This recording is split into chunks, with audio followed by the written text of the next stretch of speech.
Hello and welcome to another anime lore and theory video. I'm Shagok, your host, and today we are going to take a closer look at the armor in Overlord and why it is so strange and exotic at times, especially in regards to the Maids of the Great Tomb of Nezarec. But before we are going to take a closer look at any of this, let me quickly thank my Patreons for supporting this channel, as well as a thanks to all users of the YouTube thanks function for making one-time donations. And with that said, let's get to the topic at hand. Armor in anime and manga in general is a beast of its own entirely. While in something like Game of Thrones it feels like almost no one wears helmets, even though the helmet is a crucial part of armor and is still a standard part of military gear today, when much of the rest of the armor was stripped away. In the world of animation and video games, there are far more extreme, crazy, or even absurd possibilities when it comes to armor. From the monster-like armor sets in Monster Hunter, which make you look like a beast yourself, to midriff-bearing armor in Kirin style, there's a huge amount of variation even within just one single game.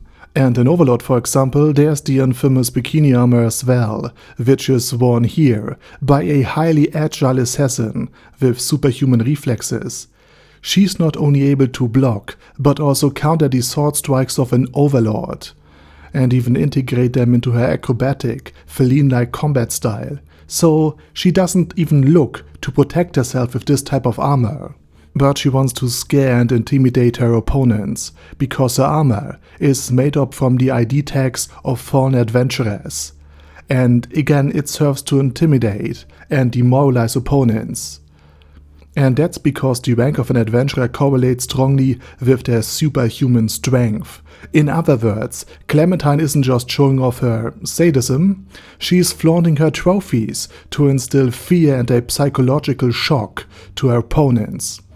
And that's also why she was so disappointed that Ainz reacted completely cold and indifferent to everything that she wears, and that she just did. But beyond this, there's also a lot of magical plate armor that is actually protective, that of Mormont for example, or that of Gazev Stronov. And of course Ainz Ooal, who's totally unrelated to Mormont the adventurer, the totally human adventurer. He also wears sometimes some battle gear that is used for very classical protection, for example the gauntlets of Jan Greiper. And they were worn by Ainz as part of his armor as his secret identity, which is totally not Mormon.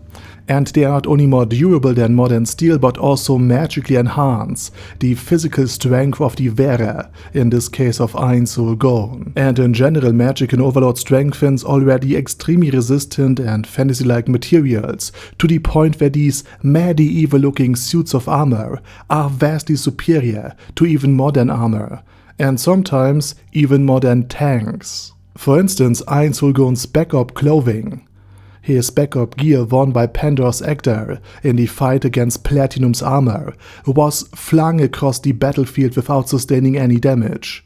And again, this is his spare set of gear. And in general, magical armor and artifacts are enormously resistant to scratches and damage.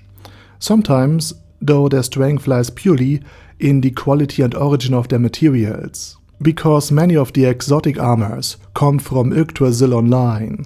Azod Aindra's armor of reinforcement, for example, is strong enough to take punches from Albedo without crushing the person inside. And again, this is a very low level being by the standards of Nezarec, and Albedo is quite strong and wears but vastly increasing the strength of the low-level person wearing it was exactly why this armor was introduced in Yggdrasil Online in the first place, in order to make the entry into the game more easy, and therefore draw in more players. On the other hand, Shizu Delta's scarf is a legendary item of the highest rarity tier, and it can render her completely invisible. So much so that even Ainz, with his superhuman senses, has trouble locating her. In fact, she can only be reliably targeted with area of effect magic by him, and it needs probably somebody like Aura Bellafiora to actually track her down. Which brings us to the main topic of this video, the armor of the Maids in Overlord. while ordinary fabrics and even enchanted weapons can do nothing against it, the maid uniforms worn by the regular homuncular maids are more durable than steel and extremely resilient, in spite of their very simple appearance.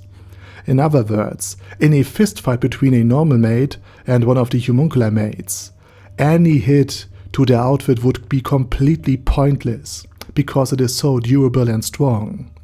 And the reason this seemingly ordinary fabric can withstand so much damage is that it is actually made from Yggdrasil-based armor as well.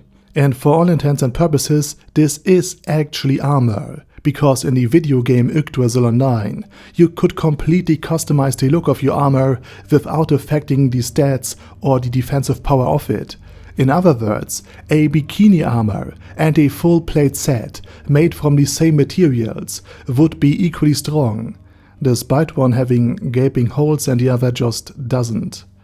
When the Great Tomb of Nesric then was transported to the New World and the NPCs and items materialized, this strength carried over. In other words, this cute little headpiece right here, worn by the maids, is stronger than any steel helmet. And their uniforms can likely deflect bullets. And they don't wear out, and are essentially entropy resistant. And while the uniforms of the 41 homuncular maids are simply made from high quality Yggdrasil material, already putting it even above elite armor of the New World, the personalized armor of the battle maids are on a whole different level. As mentioned, Shizu Delta's scarf is an exceptionally rare item, and for context, this highest tier of rarities is so rare that it wouldn't be unusual for a level 100 endgame player to not even own a single item of such a rarity class, and yet Nesric has the resources to give it away to a level 46 battle maid, whose task was merely to delay intruders into the throne room, not to defeat them, so that the 41 players could gather for a final stand. And Shizu Delta also wears shoulder armor that faces the enemy and is designed to absorb most of the enemy's fire, much like the armor of the Tau from Warhammer 40k. And Solution Epsilon's lighter and more elegant armor not only gives her better type protection and leaves enough room in critical areas for movement, but it also fits well into her battle style as an agile assassin and as a Shoggoth, a flesh slime. And Yuri Alpha's maid outfit in her role as a more agile melee fighter already has clearly more recognizable armor components. And Naemeral Gamma's armor enhances her already strong defense even further. And since she can teleport, the added rigidity of the armor is not a problem. And Entoma's armor, on the other hand, is unique even among the Pleiades, because her maid outfit is enhanced by living insect armor and pieces, which helps disguise her monstrous spider body. And in the case of the Lipbug, a voice mimicking insect, it even gives her a feminine voice. The voice of Archer. And Lupus Regna Beta's, let's call it a helmet, is something that not only protects her head, better than any steel helmet ever could, but it also hides her animal ears, or rather incorporates them into the design element of her overall outfit. And she also really reminds me of Spice and Wolf. And with that said, this was basically a little overview of the armors in Overlord, why they look so exotic at times, and why Yggdrasil Online equipment is so powerful, even though you can't always tell just by looking at it. And lastly, it's worth noting that the visual inconsistency, where armor may look revealing or weak, but is actually incredibly strong because it was crafted from very high-class materials, was often used in Yggdrasil Online to create two identical-looking sets of armor, with completely different resistances and abilities. And of course, many players also built themselves backup armor, which was cheaper and a basically weaker version of the main gear, since in Yggdrasil Online, there was always the risk of losing your equipment to your enemies. And that's why Ainz also had a backup armor for Pandor's Actor to hand out to him in the first place. And with that said, now it's your turn. Let me know what you think about the different kinds of armor, and what you think about the more exotic components? Again, let me know it down in the comment section. And while you type, I say thank you very much for watching, thanks to all of my patrons for supporting this channel, and as usual, I say my special thanks to Other Daddy Other, ASK, Bad Girl Yee, Bad Burrito 316, Beezer, Ben C, Brandon S, Brandon D, Chrissy, Crowley 0221, Sia, Crystal Prime, Dead Slime, Death is Mercy, Deathless Dragonlord, Demon Xenomorph 1987, Devin Downen, Ding Dong, Din Pep, Dragonlord Placido Saxophone, Duckwagon, Dunkler Krieger, Dystopia, Dystopia II, Enigmatic Unicorn, Feralchivan, Guy with That Head, Hector Marino, Hoss, Huster, Jacob G, Jana B, Jason, J. Morris, Chromius, Kyle R, Lee K. Long,